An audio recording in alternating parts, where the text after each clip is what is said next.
Hello everyone, this is Dushyant Singh and welcome to Adhyayan Adda the GS world.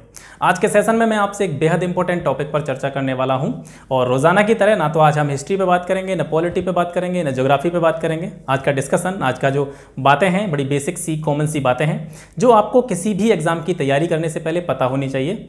आपको ये पता होना चाहिए केवल किताबों में घुसे रहने से कभी भी एग्जाम क्रैक नहीं हो सकता है। ठीक है, तो वो कौन कौन सी बातें हैं, हमें क्या करना चाहिए, क्या नहीं करना चाहिए, उन सभी बातों को मैं आज आपको बताने का प्रयास करूंगा। ठीक है, तो पॉइंट्स में इन सारी चीज़ों को समझने का प्रयास करते हैं। सबसे पहला पॉइंट है हमारा रीजन। ठीक है, अगर आप किसी भी एग्जाम की तैयारी कर रहे हैं, कोई भी एग्जाम की तैयारी कर रहे हैं, तो सबसे पहले आपको ये क्लियर करना होगा, अपने माइंड में ये क्लियर करना होगा कि आप इस एग्जाम की तैयारी क्यों कर रहे हैं, इसका रीजन क्या है, आपके काम करने के पीछे क्या मोटिव है। ठीक है, और जब तक आपको वो मोटिव नहीं मिलेगा तब तक यकीन मानिए आप अपने काम को पूरे पोटेंशियल के साथ नहीं कर पाएंगे। ठीक है, तो किसी भी काम को करने से पहले, किसी भी एग्जाम की तैयारी करने से पहले ये बैठ के पता कीजिए कि आप इस काम को क्यों कर रहे हैं, रीज़न क्या है इसके पीछे। ठीक है, और कभी अगर रीज़न ना भी मिले तो मेरी एक बात याद रखना, उस व्यक्ति को याद कर लेना जिसने आपसे कभी ये कहा हो कि बेटा तुमसे ना हो पाएगा। ठीक है, तो उसको याद कर लोगे तो कम से कम उसी को सोच करके आप पढ़ाई कर सकते हो। ठीक है, तो पढ़ाई करने के लिए सबसे पहले किसकी ज़रूरत होगी, रीज़न की ज़रूरत होगी, एक मोटिव की ज़रूरत होगी जो आपको पता करना है। और आपका मोटिव आपको ही पता करना है, कोई दूसरा व्यक्ति आपके मोटिव को आपको बताने नहीं आएगा। ठीक है, दूसरा पॉइंट है don't put a bundle of books on your table. ठीक है, अपनी टेबल पर जहाँ पे आप पढ़ाई करते हैं, चाहे वो टेबल हो या कुर्सी हो या कहीं पे भी आप घर के कोने में बैठ के पढ़ाई करते हैं, वहाँ पर किताबों का एक बंडल इकट्ठा करके मत रखिए। यानी आपको जो पढ़ना है, जिस चीज़ को आप प्रेजेंटली पढ़ रहे हैं, मान लिया आपको हिस्ट्री पढ़ना है तो केवल हिस्ट्री का ही मटेरियल आपके सामने रखा होना चाहिए।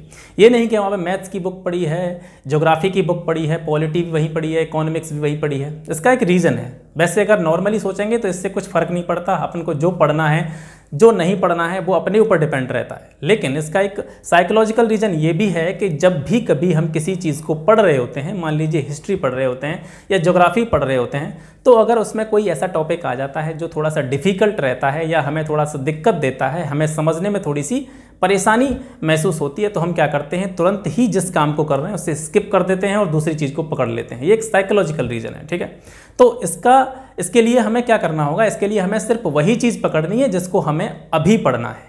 अभी हम ज्योग्राफी पढ़ रहे हैं तो हमारे आसपास के एनवायरनमेंट में, यानी हमारे आसपास जहाँ भी हम पढ़ रहे हैं, हमारी टेबल है, हमारी कुर्सी है, या हमारे सामने सिर्फ ज्योग्राफी का मटेरियल होना चाहिए। अगर हम ज्योग्राफी पढ़ रहे हैं तो हमारे सामने सिर्फ ज्योग्राफी की बुक्स ही होनी चाहिए। ठीक है, वहाँ पे बहुत सारी किताबों का ढेर नहीं होना चाहिए। इससे क्या होता है, दिमाग में एक डिस्ट्रैक्शन पैदा होता है, आपको आपके काम से ये चीज़ें भटका देती हैं। ठीक है, जब आप ज्योग्राफी पढ़ लो, ज्योग्राफी पढ़ने के बाद में आपका मन करता है मैं इकोनॉमिक्स पढ़ूंगा, तो फिर ज्योग्राफी को हटाओ वहाँ से, सामने से इकोनॉमिक्स रख लो, इकोनॉमिक्स पढ़ने का नंबर लगा। तो इससे आपको एक सब्जेक्ट से दूसरी सब्जेक्ट की तरफ जो डिस्ट्रैक्शन होता है वो नहीं होगा। ठीक है, तो जो चीज़ आपको पढ़नी है एक बार में सिर्फ वही चीज़ आपकी टेबल पर होनी चाहिए। दूसरा पॉइंट है।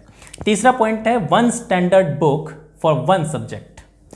सबसे कॉमन मिस्टेक करते हैं हम लोग, क्या करते हैं, कोई भी सब्जेक्ट हमको पढ़नी है, ठीक है, किसी भी सब्जेक्ट की हम तैयारी कर रहे हैं, जैसे मैथ पढ़ रहे हैं तो मैथ की ढेर सारी बुक्स हम इकट्ठा कर लेंगे। मार्केट में चक्कर लगेगा, ये वाला पब्लिकेशन ले लो, आर.एस. अग्रवाल ले लो, ठीक है, रामनिवास मथुरिया ले लो, और किरण का ले लो, राकेश यादव का ले आओ, तो बहुत सारे हम स्टडी मटेरियल इकट्ठा कर लेते हैं। ठीक है, गणित की 10-10 किताबें इकट्ठी हो जाती हैं और रीज़न क्या निकलता है कि उन 10 में से हम एक किताब को भी सही तरीके से पढ़ नहीं पाते।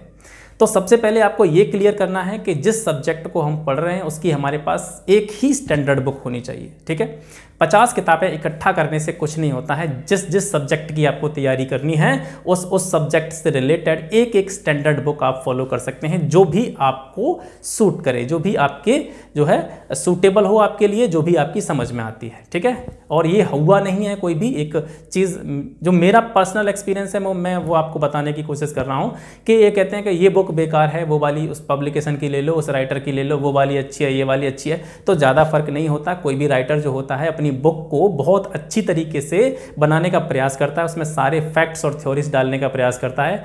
ठीक है, तो बुक्स सभी ठीक होती हैं, लेकिन जो क्या है कि अपनी मेंटलिटी के ऊपर डिपेंड करता है कि हम बुक्स को पढ़ते कैसे हैं। हम 4 पेज पढ़ के कहते हैं कि अगर बुक्स ठीक नहीं है, इसमें मज़ा नहीं आ रहा है और इसमें सारी चीज़ें नहीं दे रखी हैं, तो ये चीज़ें सब अपने मेंटलिटी पर डिपेंड करती हैं। बुक्स मेरी नज़र में सभी ठीक होती हैं, बशर्ते उन बुक्स को सही तरीके से पढ़ा जाए, मल्टीपल टाइम्स बार उसको पढ़ा जाए। ठीक है, एक बार पढ़ लिया आपको और उसके बाद में फिर दोबारा से पढ़ने का नंबर लगा दो, ठीक है, फिर तीसरी बार उसको पढ़ो। तो ये जो है मल्टीपल टाइम बार हमें बुक्स को पढ़ना चाहिए। तीसरा है don't read multiple books by one time, और चौथा है read one book by multiple times. ठीक है, ये फॉर्मूला आप अपना सकते हैं। किसी भी सब्जेक्ट की तैयारी करने के लिए बहुत सारी किताबों को इकट्ठा करना, ये बड़ी गलती करते हैं हम लोग। किसी भी सब्जेक्ट की हमें तैयारी करनी है तो मैंने अभी बताया था उसके लिए एक स्टैंडर्ड बुक होनी चाहिए, और एक स्टैंडर्ड बुक को हम एक बार पढ़ने के बाद में फिर दोबारा से रिवाइज़ करें, और ज़रूरत हो तो फिर तीसरी बार रिवाइज़ कर दें। ठीक है, लेकिन हम करते क्या है, हम ये करते हैं कि एक सब्जेक्ट की कई सारी बुक्स खरीद लेते हैं, यानी वन सब्जेक्ट के लिए हम मल्टीपल बुक्स खरीदते हैं, और रिजल्ट क्या होता है कि हम किसी भी सब्जेक्ट को कंप्लीट नहीं कर पाते हैं। एक सब्जेक्ट की बहुत सारी किताबें हमने खरीद के इकट्ठा कर ली, और उसका रीज़न क्या निकलता है कि हम उस एक सब्जेक्ट को कभी कंप्लीट ही नहीं कर पाते हैं। उन बुक्स में से सभी को हम पढ़ ही नहीं पाते हैं। सभी को क्या, उन बुक्स में से जो हमने एक सब्जेक्ट के लिए इकट्ठा करके रखी हैं, उनमें से किसी भी किताब को हम कंप्लीटली पढ़ नहीं पाते। ठीक है, तो ये गलती करते हैं। और इसके अपोजिट हमें करना क्या चाहिए कि हम एक सब्जेक्ट के लिए एक किताब रखें, कोई भी स्टैंडर्ड बुक जो आपको समझ में आए, जो आपको सूट करे, उस वो किताब को अपने पास रख सकते हैं, और उससे कई बार पढ़ने की कोशिश कीजिए, मल्टीपल टाइम्स बार उस किताब को पढ़िए। ठीक है, तो फिर एक सब्जेक्ट के लिए मल्टीपल बुक्स खरीदने की आवश्यकता नहीं है। एक सब्जेक्ट के लिए एक ही बुक खरीदिए और उसे मल्टीपल टाइम बार पढ़िए। डोंट स्टडी बाई आवर्स, कभी भी टाइम लगा के पढ़िए मत, कभी भी टाइम लगा के नहीं पढ़ना चाहिए, घंटों बैठ के एक जगह पे नहीं पढ़ना चाहिए। ठीक है, पढ़ाई को पीस में बांट करके पढ़िए। जैसे आपने 1.5 घंटे 2 घंटे कोई टॉपिक पढ़ा या कोई चैप्टर किया, और उसके बाद में आपने 10 मिनट का 5 मिनट का ब्रेक लिया, थोड़ा सा टहले, 1-2 गिलास पानी पिया और फिर आके अपनी जगह पर बैठ गए। ठीक है, तो एक जगह पर 12 घंटे बैठ के पढ़ाई कभी नहीं होती। और जो लोग कहते हैं कि मैं 12 घंटे और 14 घंटे पढ़ता हूं, तो अगर पढ़ते हैं तो बहुत अच्छी बात है, लेकिन मेरा जो पर्सनल एक्सपीरियंस है वो यही कहता है कि 12 घंटे बैठ के कभी पढ़ाई हो ही नहीं सकती है। अपने दिमाग की भी कुछ कैपेबिलिटीज़ होती हैं, कुछ अपनी क्षमताएँ होती हैं जो कि एक लिमिटेड टाइम तक ही बड़ी एफिशिएंसी के साथ काम करती हैं। ठीक है, जैसे 6 से 7 घंटे की स्टडी अगर कोई व्यक्ति करता है तो वो काफ़ी अच्छा टाइम टेबल अपना निकाल रहा है। 6 से 7 घंटे की पढ़ाई से मैं मानता हूँ कोई भी एग्ज़ाम क्लियर किया जा सकता है, बशर्ते उन 6 से 7 घंटों में सिर्फ पढ़ाई की गई हो। ठीक है, डिस्ट्रैक्शन पैदा ना हुआ हो। तो डोंट स्टडी बाई आवर्स, कभी भी घंटों के हिसाब से पढ़ाई ना करें। Make short goals and complete them every day. इसके अपेक्षा हमें क्या करना चाहिए, अपनी जिस चीज़ की भी हम तैयारी कर रहे हैं, जो भी सब्जेक्ट हम कवर कर रहे हैं, उसके छोटे छोटे गोल्स बनाइए। ठीक है, छोटे छोटे गोल्स क्यों बनाने चाहिए, क्योंकि छोटे छोटे गोल्स को हम आसानी से अचीव कर सकते हैं। बड़े गोल्स पढ़ाई में मत बनाओ, बड़े गोल्स लाइफ में बनाओ। ठीक है, लाइफ में अगर आपको गोल्स बनाने हैं तो वहाँ पे आपको शॉर्ट गोल्स नहीं बनाने चाहिए। पढ़ाई में आपको शॉर्ट गोल्स ही बनाने हैं, क्योंकि उनको आप आसानी से अचीव कर सकते हैं।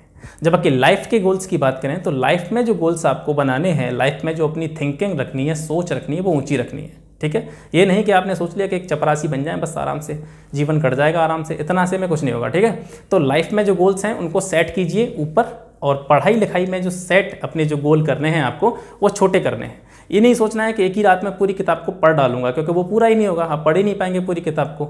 और जब आपका गोल पूरा नहीं होगा तो आज पूरा नहीं हो रहा तो कल भी पूरा नहीं होगा, फिर परसों भी पूरा नहीं होगा, तो आपकी जो चेन है पढ़ने की वो बिल्कुल ख़राब होने वाली है। ठीक है, तो छोटे छोटे गोल्स बनाएंगे। जैसे मैंने मान लिया कि मैं इतिहास पढ़ने बैठा, ज्योग्राफी पढ़ने बैठा, तो मैंने माना कि मैं 10-20 पेज इसमें से पढ़ने वाला हूँ, आज मैं इसमें से 10 पेज कवर करूँगा।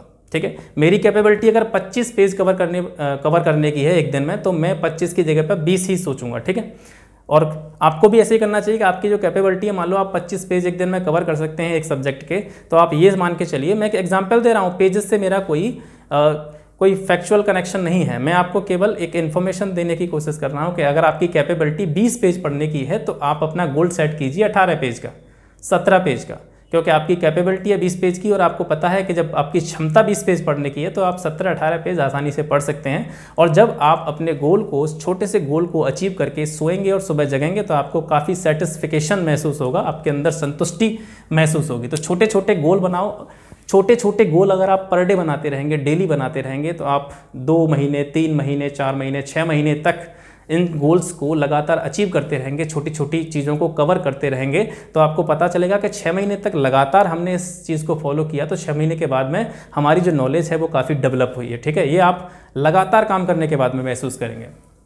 Don't panic if you are not able to keep things remember. पढ़ने के बाद भी चीज़ों का याद ना होना, ये काफ़ी जो है हरेसमेंट दिमाग में देता है। ठीक है, इससे डिससेटिस्फिकेशन का भाव आता है, दिमाग में परेशानी उत्पन्न हो जाती है कि हम लगातार पढ़ रहे हैं लेकिन फिर भी हम चीज़ों को याद नहीं कर पा रहे हैं। तो इससे आपको पैनिक होने की ज़रूरत नहीं है, डरने की ज़रूरत नहीं है, क्योंकि जो समस्या आप महसूस कर रहे हैं ये समस्या आपकी नहीं बल्कि आप जैसे बहुत से लोगों की है। ठीक है, पहली बार में किसी को याद नहीं होता, सब विवेकानंद नहीं होते, सबको एक बार में देख के याद नहीं होता, सबको उसके लिए क्या करना पड़ता है, रिवाइज करना पड़ता है, रिवीजन करना पड़ता है।